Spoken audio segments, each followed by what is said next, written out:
Okay, thank you. Hi, Andrew. Good to see you again. I'm Jiangqi with China's Taixing Media.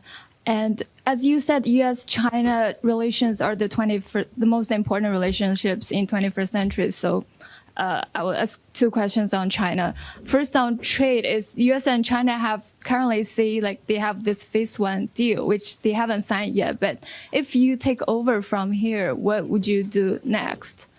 And I'll leave my second question after you answer.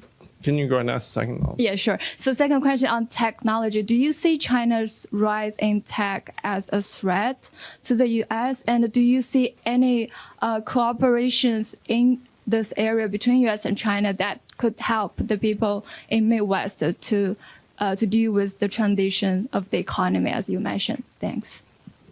I think in technology, the biggest area of potential both competition and cooperation is artificial intelligence. The fact is, China is set to leapfrog America in AI in the days to come, if it hasn't already done so. There's a joke I'll share, because I think you'll find it funny. How far behind is China in AI than America? The answer is 12 hours. Anyway. So that was the joke in AI, but now it's actually changed to the point where China may be ahead of us in AI, but for two big reasons. Number one, they have more access to more data, which is like food for machine learning algorithms to make them smarter over time. And that's because there are more people, more transactions, also fewer restrictions. And number two, they have higher levels of computing resources available to their biggest companies than we do, because the Chinese government has essentially made tens of billions of dollars in computing infrastructure freely available to their private companies. And I have met with the richest companies in America on artificial intelligence, and they say, even though they're spending billions, they are concerned about their ability to keep up with the Chinese expenditures.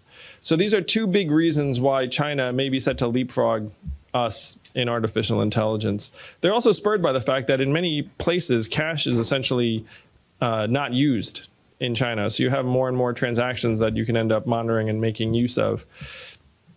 This is an area where we need to remain one of the global leaders so that we can cooperate with China to solve some of the biggest problems of our time, including things like climate change, where artificial intelligence could play a big role. So that would help people everywhere in the Midwest and otherwise. So that's the big challenge and opportunity ahead of us in terms of technological cooperation and competition with China. As for the trade war, I would have to see what the circumstances were precisely when I take power.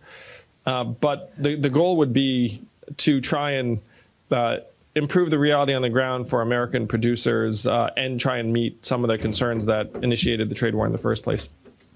Are all y'all paying attention? Automation gonna sweep the nation unless we get him in.